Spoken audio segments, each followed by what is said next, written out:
Ok, so, benvenuti e benvenute alla nuova intervista di IAM. Questa volta abbiamo ospite un nostro collega che lavora in Irlanda, Will Kennedy, che si occupa come noi delle tematiche riguardanti l'invecchiamento LGBT e senior, comunque in generale tutto quello che riguarda l'invecchiamento in Irlanda. Abbiamo chiesto a Will di essere qui con noi oggi per approfondire appunto proprio la situazione nel suo paese. Hi Will. Hi, Jonathan. How are you doing? Welcome and nice to meet you because we never met before. No. So this is the first time. And it's a pleasure to have you here because we want to know something more about the situation of senior people, LGBTI and queer senior people in your country. Because, you know, we work about this in Italy. And we are very interested to compare the different situation, the different rights that all the countries in Europe have about this kind of topics. Mm-hmm. So, Will, I know that it is not easy, but maybe you can explain us just a bit the LGBTI situation in your country, so Ireland, and maybe, yeah, we can start from this point, and then maybe we continue just.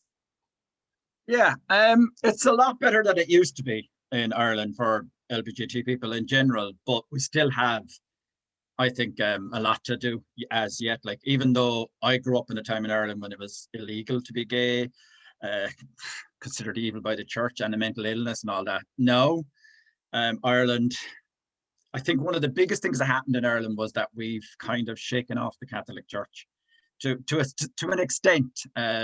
When all the scandals broke in the church and everything, a lot of people in Ireland kind of got very disillusioned. Mm-hmm. And I think the separation is beginning more and more of church and state in Ireland. The church's influence over our government was absolutely enormous. I mean, I used to call them the shadow state. They ran the country really. And without their influence, like, we've gotten gay marriage, you know, we've gotten a lot, like, in the last few years. As a 63-year-old gay man, I would never have believed we are where we are now when I was growing up. I would have laughed if you said, like, these things are happening. So, but still, I think there is a lot that needs to be done, like, particularly when it comes to the older LGBT, because people my age and older would have grown up, like, I was born in 1957, would still say be a lot of older men and women would never have come out. You know, some of them actually would have gotten married and everything, like, and, you know, as we know, it happens everywhere. And I think the problems facing the older LGBT in Ireland now is isolation, loneliness in our rural areas in particular.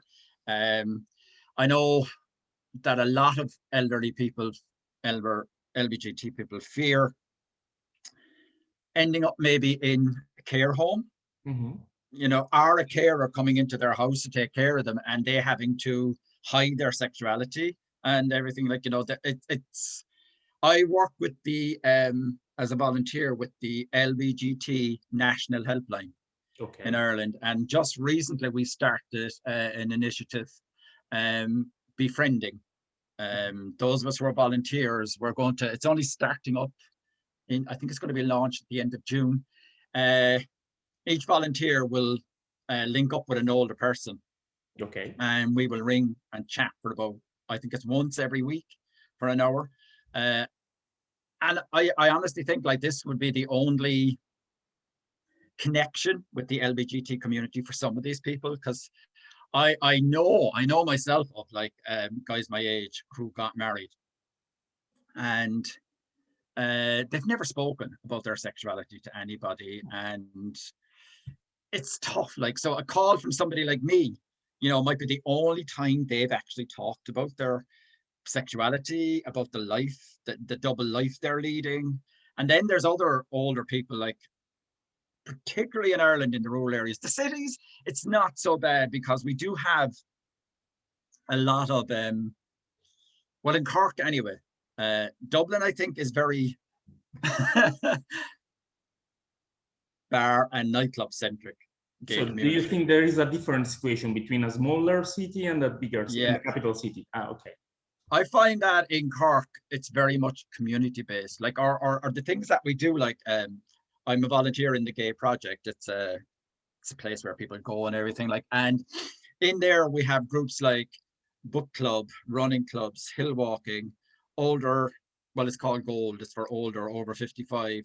They're very more orientated on meeting people in kind of those kind of situations, rather than say going to a bar or a club, or which you can do, like, even though we've only one gay bar as such. But as you get older, I don't know, maybe it's just the gay community, you tend to, and maybe it's the same for straight elderly people as well, you tend to become more invisible. And if you know, bars and clubs are really not a place you're going to be accepted. So it's the same even in Ireland. Oh yeah, because we thought that this problem in Italy, but okay. No, I have friends that say once you reach 35 as a gay man, it's kind of like you become invisible. So it's a common problem, okay. Yeah, I think it's a very common problem. Okay. But some of the issues really then facing, I suppose, LGBT people in Ireland is our health service is one that's really not geared up to deal with LGBT issues at all. Like my own GP is excellent because I happen to be living with HIV, and my GP is absolutely brilliant. When I first went to him in 2009, I was diagnosed in 2007. I switched GPs. He admitted to me he knew nothing about it, which is brilliant to hear from a medical profession because they're usually the experts. And he said, look, while I'm treating you, it's now 2021, something like 11 years later, roughly. We've learned the journey going on. And I've loved discussing things with him because we talked about, you know, young GPs in Ireland who are being trained. They receive no training on dealing with somebody who's LGBT, somebody gay or lesbian comes in or trans comes in to see them, and they literally have no training or skills in talking to LGBT people. When you go into a surgery in Ireland, you can see information leaflets everywhere on different groups and different things, but there's nothing on LGBT issues. So that is something that we're really working hard to raise awareness in the health profession, because I have older friends. I remember one friend in particular, when he was diagnosed with HIV, it's just, this is really where I work, so I might mention that a bit. He was attending his GP for 2 years with flu-like illnesses, colds, everything. And his GP one day opened his notes and happened to see, oh, your partner is male. It was only then he said, maybe we should have an STI screening or some kind of thing. And like my friend just said to him, straight people have sex too, you know. Why are you assuming that just because? So the doctor just didn't know how to talk to him, like as a gay man. And I find more than for the elderly, I'm very fortunate. I've been an activist since 1994. Okay. And I'm open about my sexuality. I'm open about my HIV status. And I just find that sometimes I can forget those people who are still marginalized, still afraid. And that's why I do the work I do. I'm hoping that, you know, we've come a long way now in Ireland. I mean, yeah, there's marriage. I have seen incidents of guys like walking down the street holding hands, which would never happen, like, you know, but the elderly population are completely invisible. Like we get guys coming to the group, the gold group for the over 55s, who travel from the country into Cork City, and our transport, public transport, is not bloody great. Don't let anybody tell you it is. Like, I mean, you might get a bus from an Irish village once a week to town, to the city as they call it, and you say that might be on the day you want to come for a meeting or anything. So there's a lot of difficulties we have to get sorted out if we really want to help people. And I think the initiative of the befriending on the phone is going to be really great, like, because you do get a number of calls when I'm on the helpline. Although I have to say the majority of our issues nowadays are really trans issues. We get a lot of calls on the line, and that can be from older or younger. I mean, it's very difficult for an older person, I think, more than a younger, if they're late in life. You know, if they're coming to terms with transitioning, because again, in Ireland, there's no really great service for trans health service in Ireland. For I know trans friends who had to go abroad for surgery and everything. Like, it's takes so long here. Only one question about the project that you were talking about right now, that is a phone project or is even a chat or something.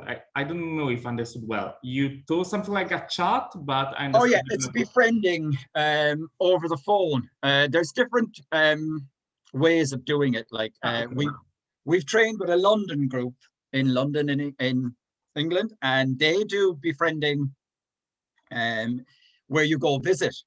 You're teamed up with one person and you go visit them. But they've decided for the moment, like this is just starting up from our group, the LBGT Ireland group. They're just starting up the befriending. So they said, we'll go with the phone first, because I'm also a volunteer on the helpline. And this is kind of separate. I will be assigned or linked up with maybe they'll look at my profile and they'll talk to the elderly person. They'll think, okay, you might be more suitable to talk to Will. And then once a week at an arranged time, we will have a phone call. Checking in on, you know, how they are, what they're doing, because as I've said, we're mainly trying to reach out to rural areas, because if I think it goes for any younger LBGT, but particularly the older LBGT, who has never ever spoken. If you're in your 70s, I'm saying 70s because I think 63 is young. If you're in your 70s, like you're anything, and you haven't spoken to anyone ever about your sexuality, you're living in a small little tiny village, nobody knows about you. It's a desperately lonely life. Like it's one thing not to be avail of the miserable services we have, but if you can't talk about yourself to friends, to family or anything, and you spend so many years not. And then there's also the ones who are out.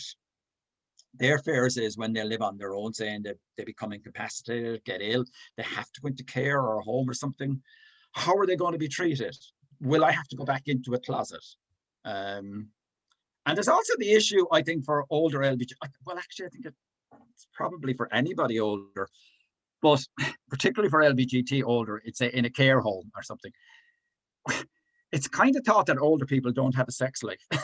Yeah, it's almost, yeah. And so you're in a home, you're still active, you're still going, what do you do? Like, and I mean, particularly if the staff and everybody know very little about LBGT life, like, or anything, and who, you know, you must just watch the TV. Just watch the TV all the time. Yeah. Watch the TV, read a book, you know, actually take up a hobby, you know, learn how to crochet or something. But Will, I don't know if you use, about this topic that you are talking about, I don't know if you use any gay app to meet people or something like that, or maybe in your experience, on the experience of the people that you know. But do you know that there is any discrimination against senior LGBTI people in the chats, like Grindr or something like that? I don't know. I think about, let me get the dates. Yeah, take your time. I think it was about 2016. I went back to, I went to college in 2016. I got a degree for my 60th birthday. And when I was in college between 2014 and 2018, I discovered Grindr. I mean, I had been on Gaydar and stuff, but that's gone now before. And somebody told me about Grindr, so I went on Grindr. And I think unless, again, it goes back to like going out to nightclubs and stuff, unless you're a particularly fit older man or something, it's all down to appearances and down to, although then there is a section, I don't know, young guys who look for daddies. And I particularly am not into that. The minute somebody calls me daddy, I'm like, bleh. I get a bit. But I do find there's a discrimination. It's almost like you shouldn't be there. You know, what are you doing on this app? Like, you know, I mean, it's for us young guys. And then there's a double discrimination if you're older with HIV. I'm open about my status. Because I like pushing the message of you equals you, undetectable, untransmittable. So I have that on my profile, like, and I've had some crap remarks like about what the hell is somebody like you doing on here, spreading your filth and all that. But and at your age, you know, you should be. No, actually, it's very important, this part, because we are starting now a new project with our organization that is called Plus, that work only with MS and LGBTI sexual health topics. just about senior and HIV problems, needs, and so it's very interesting what you are saying, because it's very useful even for our work, but just to understand that is not only an Italian problem, but an international problem, because often we think that our approach, our cultural approach is specific for Italy, but actually I think is a global problem, global problem for inside our community, our LGBTI community and queer community, because we have some standards that of course are, I don't know why, I don't know how, but are international. It's not specific for a culture. William, Will, another question. Do you think that there is a difference between the new generation of LGBTI people in Ireland? I mean, maybe there is more empowerment, there is more acceptance of themselves, of the identity that they live, or they are still in the closet, they are still living some problem. I don't know, just your point of view. I think it depends on where you live. In the cities, it's very easy to be out. You have access to a lot of support, like the Gay Project, where I work, to have the youth group for 16 to 25-year-olds, I think. There's a lot of outreach. We have an organization, Belong To, which is completely a youth group. It's kind of all over Ireland. We have Gender Rebels here in Cork, which is a very young trans group. There's a lot of support that there wouldn't have been, but in saying that, we still have a national LGBT helpline that's operated every single night. I do it twice a month, every second Tuesday. And on that line, you do get calls from young people in rural areas that are like nervous, afraid about coming out. But as I've said, a lot of the issues, it seems to have moved on to trans issues, are a lot of the calls in the last 2 years. Because for gay men, I think the strange thing is, I get phone calls sometimes from the parents of young LGBTs coming out, and they're worried about their sexual health, about what's going to happen to them, will they end up alone? And they always make this statement, almost every one of them, but sure, it's fine now, you can get married. And I'm like, marriage doesn't solve everything. You know? Marriage is like, okay, you can get married, but that's changed the law, but the cultural and the social thoughts of people, like, you have to work on that, because there's still, even though the Catholic Church doesn't have the control it used to have, they are very influential in our education process still, because a lot of the schools and the buildings are still owned by the church. And just a week to 2 weeks ago, it came out that the Catholic Church sexual education, shall we call it? It's not. It's a very Catholic theme. They're actually teaching.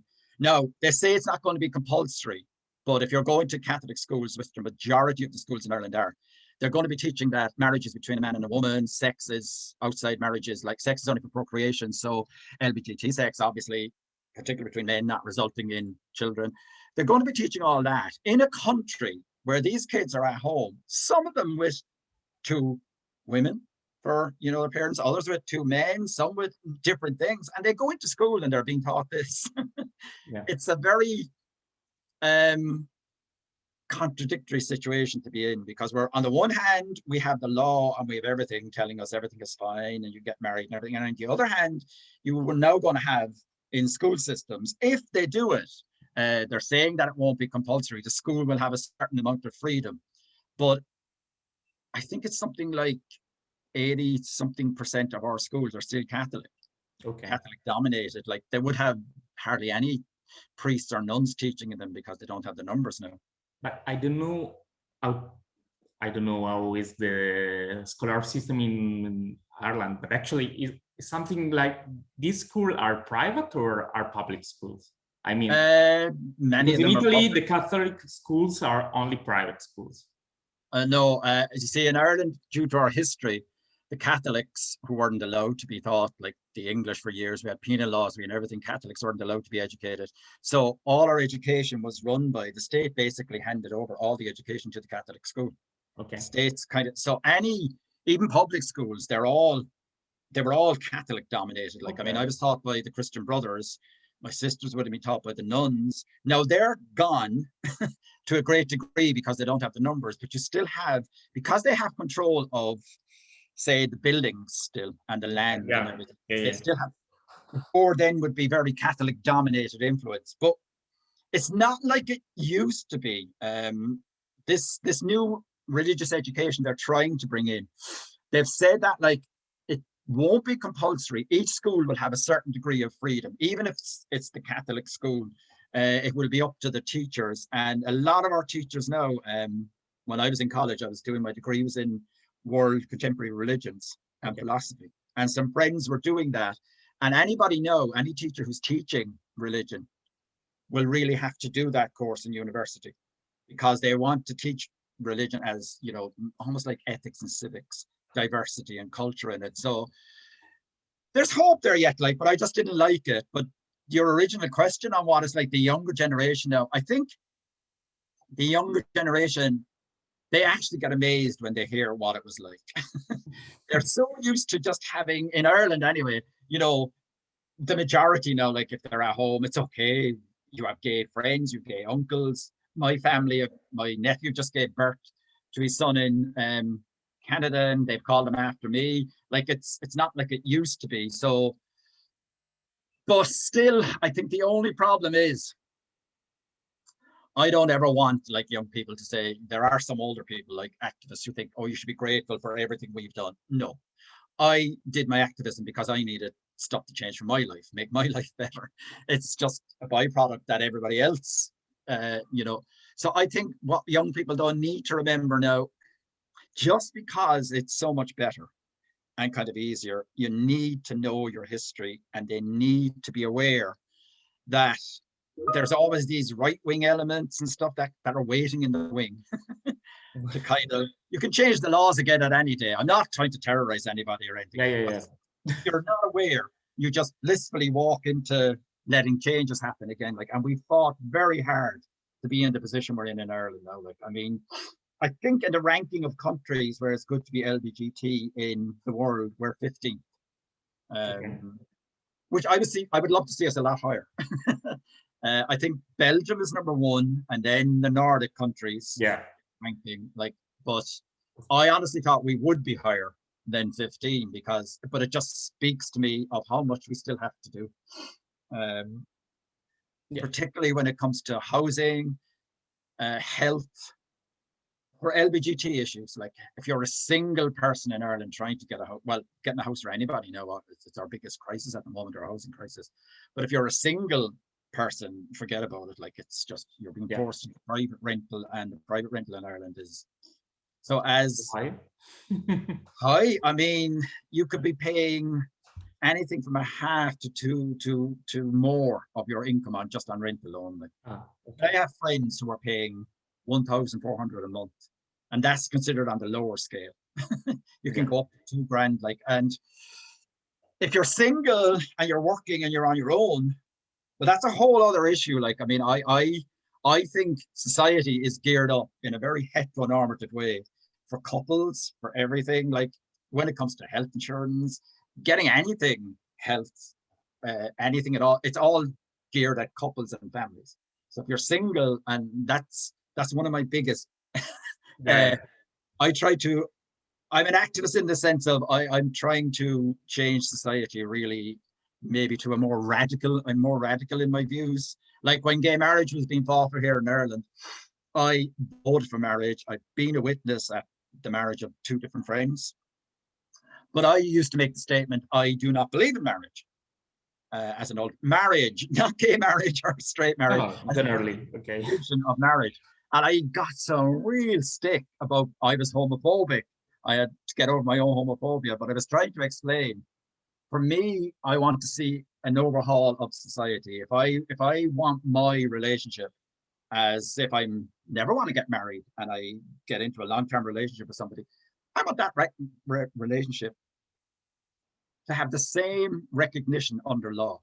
If you like, that I can get tax benefits, get everything. That's all, like, you know, equal to us. But Oh, no, okay, because I have another question, Will. Going back when we were talking about queer, senior queer topics, actually, you said something like that you are talking about people with 55 years, right? I mean, we try to find a limit because it's not easy. Actually, aging is a process that every day is for everyone. So it's not easy to find a specific age. But actually, we put this limit at 55. But of course, it's changing. So it's interesting for us to understand that you have done the same. So for you, when you are talking about senior topics, you talk about people with more than 55, right? More or less. Yeah, I think that's me personally, but because the groups, most of the groups for senior LGBTs start at 55 actually. Okay. 55 and up. Our own group Gold is for 55 and over. It's just that, like, it's very personal. I work out 6 days a week. I keep myself really healthy. I'm really fit. And I have a kind of thing in my head that I'm not actually 63. You know, it's like it's this trying to, and then when I go around with friends, like yesterday was Idaho Day, or was it? Yeah, the 17th was yesterday. Yeah, and I was down with some older friends at a place called Youghal. It's about 30 minutes outside Cork City, and we were raising the flag at their county hall and stuff. And I was with one of my friends who's only 2 years older than me, but he's got a lot of health issues. He walks with a cane and a walker. So you can't, I suppose my problem when we say like the older, you can't see us all as one homogenous group, like that we all, you know, just because I'm over 55 and there's other people in the group 60 and there's other people 70 and this, that we're all the same. We have to try and look at the older as individuals. We don't lose our individuality just because we get older, you know. Yeah. No, yeah, I was asking you that because actually in the Mediterranean cultures, we think that is a problem for us to approach to the aging process. So maybe in our mind, we think that in North Europe is different. So maybe you have a different approach to aging, but probably it's not. Maybe it's something subjective. I mean, it's very personal. But I don't know, maybe in your culture, you speak more or you accept more to age. I don't know, because it's very something very.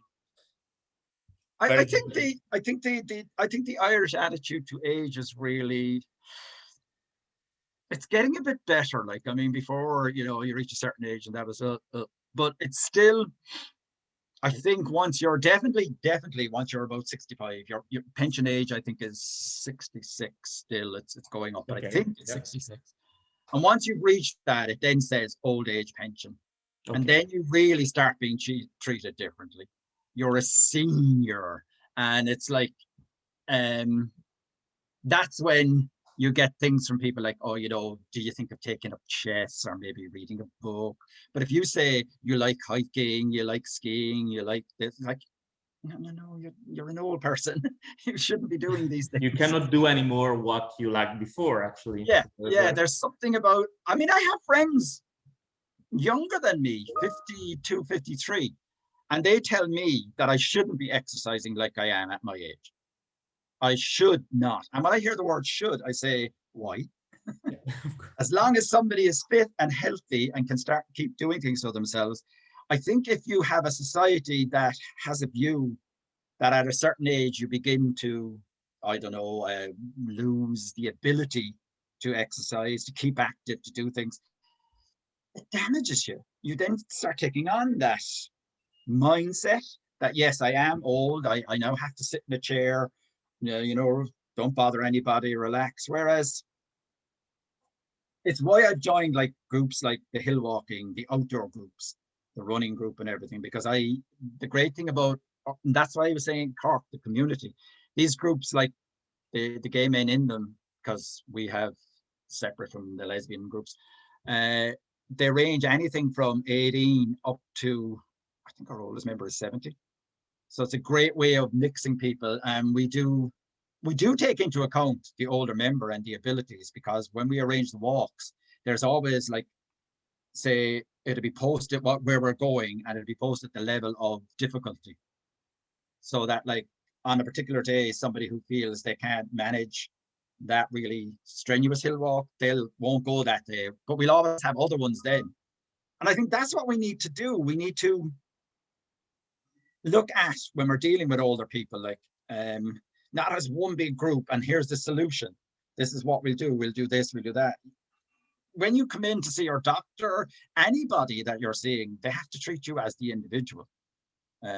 What's your problem? And the same when it comes to a sex life. I mean, I have no intentions of stopping having sex yet. Like and I think many old people do, but there's a fear of talking about it because somehow it's like, you're not supposed to be. There's that like, so the elderly person is silenced. It's almost like, you know, disabled people don't have a sex life and you're sitting in a wheelchair, but yes, you do. Yeah.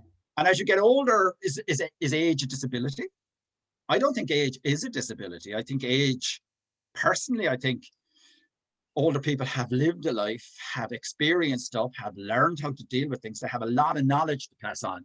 And if they were only listened to, like, you know, that maybe some people could avoid a lot of stuff, like, but it is a big one for me, I think, when I talk of older LGBT issues, the whole area of sex and sexuality. It really is big for me, like, because I get very annoyed that somebody assumes when they meet me or something like, well, yeah, I wouldn't be interested. Like, there's a little group, say, where a group of younger men, older men, and somebody is looking at somebody and they're talking about them, and I say, oh yeah, he's really, what are you doing looking at them? Like, you shouldn't be. It's like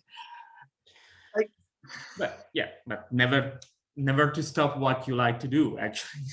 This is the main. No, but I think society should be aware of that, particularly, like, yeah, a lot of old people may end up in care, or as I said, have carers coming into their home, and if society isn't aware that older people are still active and still everything, they don't treat them as human beings. I remember my father wasn't gay, like, or anything. But I remember once with my father at a hospital, and he was getting treatment for cancer. Now, it was like, you take him in, get his chemo, and take him home. And the consultant one day, my father's sitting there in the chair having his treatment, he's hooked up, and the consultant is talking to me about my father. And I'm like, he's there. he can talk. He has all these faculties. He only has cancer. And I feel that's the attitude sometimes when, as an LGBT older man, you're at a function or something, or a party, it's like, you're invisible. You know, people won't talk directly to you, or else they talk you, they infantilize you. They almost talk to you like you're a child. Yeah, because people actually never think that they will get old. So, and suddenly you get older, not old, but older. So maybe you don't really realize that is a normal process. And okay, yeah. I promise that I have the last two questions, so I'm sorry if I take your time, but okay. The first one of the last two is not easy to explain. I try to explain, but with an example. For example, in Italy, the older generations of LGBTI activists, they are not activists in the majority of the cases anymore because they had some problems with other activists or with the movement before. So do you have the same problem in Ireland? I don't know, maybe it's only our problem, because actually we in the activist groups, we have many young people, but we still miss seniors. So even for this reason, do you have the same problem? That's a very good question. And I would say yes. Like, I'm a member of ACT UP. You might have heard of ACT UP worldwide. ACT UP is an organization like that started during the 80s in New York and San Francisco when they were really fighting HIV and AIDS. And so I'm a member of ACT UP. We started here in Cork. We have ACT UP Cork and we have ACT UP Dublin. And you talk about different, the older and the younger, the attitudes. Like, some of us are radical We want lots of change. Other young people want assimilation. We can marry now. We want to fit in, and so there can be conflicts in what you actually want. Like, I mean, I argue against assimilation. I see assimilation as me taking part in the heteronormative world, and like it's here. It's all set up. Everything in my world, when I go out or anything I see or do, is heteronormative. If I go to a doctor, if I meet somebody new, it's assumed that I'm Catholic. First of all, I'm not a Catholic, I'm an atheist. That's also assumed in Ireland. But it's assumed that I'm straight almost, unless I'm wearing my rainbow flag and my colorful hats and stuff. It's assumed, there's an assumption based by everybody that you're hetero. So if you're in a group with older activists like me and younger activists, there can be a problem in they don't understand what I mean by when, and I and others of us, older things, that we're not against marriage, we're not against choice or anything, but we don't want assimilation. I'll give you an example. I was talking last week on a Zoom group with older and younger. It's kind of a little tea time meeting we have every Thursday. And one of the girls said, she confused me really. She was on about diversity. She wanted to talk about all the different lgbtqip, pansexual and everything, like, you know, and in the next breath, she said, but I also think like we're the same. Everybody's the same. And I was like, she's gone now from diversity to the same. So let's see what she's saying. She said, like, I mean, you know, we have the same wishes. We want to get married. We want to have children. We want to have a house in the suburbs. And I'm sitting there going, it's like, I said, sorry, you're assuming that we're all the same. I said, we're not all the same. I said, I grew up being told I was different. I was all this, not normal. And I said, I embrace that. That's why I use the word queer rather than gay about myself. I embraced the word queer. And I said, I am utterly respectful of your wishes to maybe want a house and children and things in the suburbs. But I also want respect for my lifestyle. So that can be the problem, I think, between older activists. But I haven't stepped out because I believe that it's only by keeping in there and communicating that we if I want a certain way of life or anything, like, you know, and just because I'm older, if I step out of it, I'm just going to watch a whole other range of LGBT issues being dictated to me by younger people. Yeah. They're not aware of my views and they may think they're doing what the older person wants. But I believe it's vital for the older LGBT people to make themselves known, have their voice and be visible. Otherwise, as I say, it's going to be dictated by the up and coming generation. Quite right. They're the generation who want what they want now, like, but there has to be inclusion for everybody. That inclusion has to be the whole lot. Working together, actually. Exactly. Working together. Yeah. That's what, and I find it works because that young woman that day at that meeting who had said that, we had a good laugh and a conversation about it then, like, and you know, how can you be on the one hand for everybody diverse, every little, she wanted to take every letter, LBGT, get one person to talk about what lesbian meant to them, one person to talk about what gay, one person who was trans, one person who was intersex. And I said, it's a good idea, like, but I said, you know, if you actually think of us as like one whole group that comes underneath queer, we don't need then to be dividing ourselves into little things, because those in power, it's a great weapon, divide and conquer. If you're all there fighting for, I want this herd, I want that herd. Yeah. But if we can fight as a unit, I believe, and that's what I actually think, it's okay. It's actually, in a way, maybe I sounded a bit pessimistic. At a lot of meetings I've been at with young people in Ireland, it's up to the older people themselves to keep involved. I mean, I'm still very active and I'm still involved in a lot of different things, like support groups for HIV. I'm in ACT UP, I'm in a lot of stuff. And if there's other older people who want stuff and don't get involved and don't say it, just like anybody else, it won't happen for them.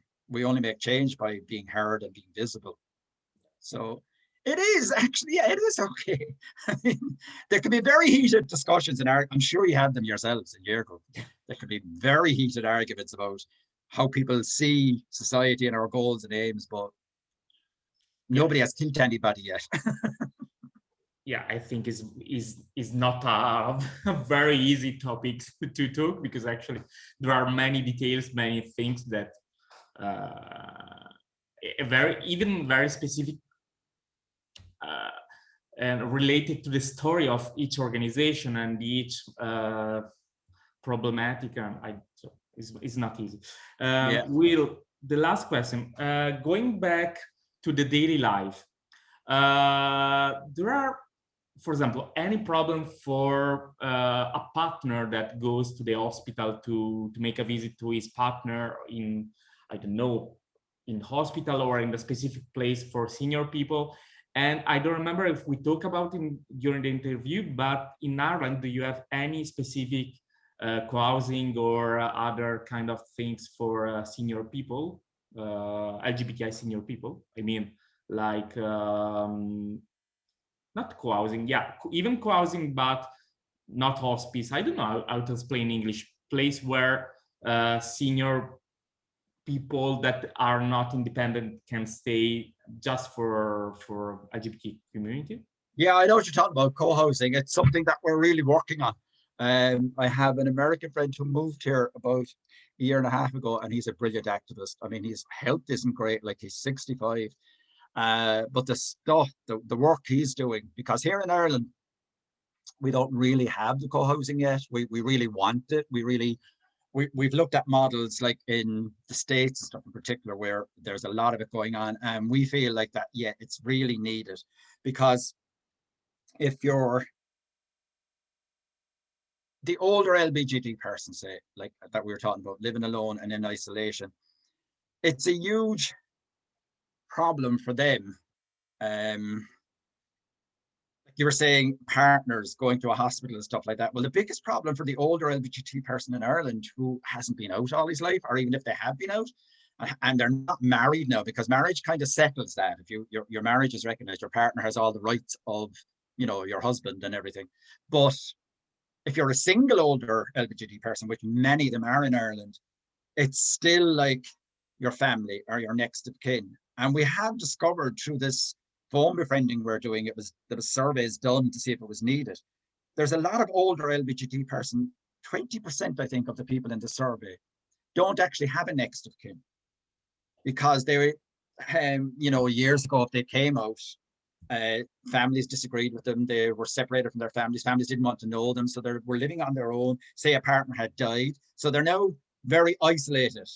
Yeah. People, and they've been asked to name their next of kin. They can't name anyone in their family because they're estranged. They don't talk to them, and that's where co-housing could help with all of that. Like, because then if you didn't have a partner, you needed to go to the hospital, well, somebody in the housing organization could go with you.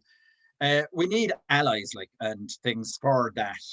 Okay. But because I think that the whole idea of, like, before, you know, a partner going to a hospital and being excluded, is it's kind of taken care of by the marriage. But that means you have to get married, which annoys me.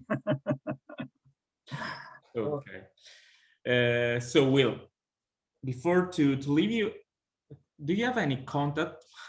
I mean, if some organization or some people in Italy want to contact you or create some networks or something like that, how they can contact you? Can you give us your email? Or something like that, or website, or do you suggest something to any organization, maybe to the project that you were talking about before? I don't know. Yeah, the one for, to give you the I think the greatest information of what's going on in Ireland is lgbtia Ireland.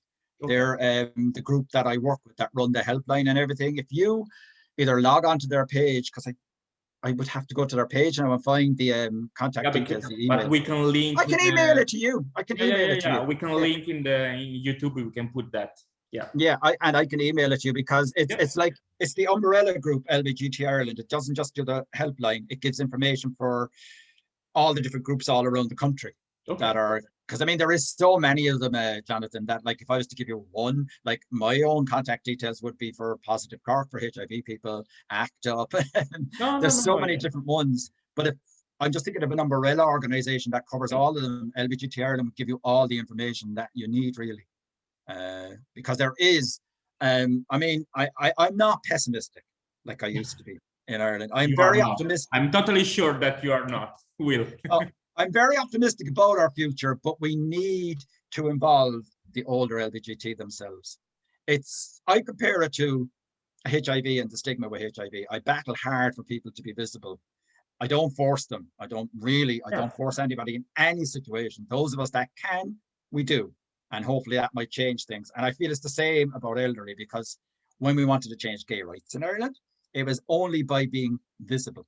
And it's only those who could afford to be visible. You know, there was lots of people who couldn't. But if we didn't let ourselves be seen, we were always that mysterious group in the background. But the minute you become visible and heard, people realize, oh yeah, you're just people. Yeah, we have different ways and things of looking at the world, but Will, do you think that men are more visible than women, or is the same? The situation is the same.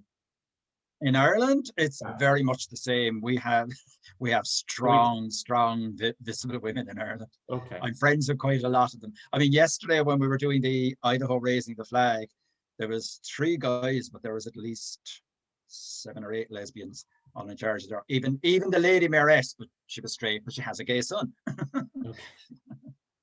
Yeah, there is a very powerful women's, like in Cork, we have, alongside the project, just around the corner from it, there are 2 separate buildings, there's an organization called Link. It's lesbians in Cork, like, and yeah, they've always been, through the whole HIV crisis in the 80s and everything, it was the lesbians really stepped in and did a great lot here, like, yeah.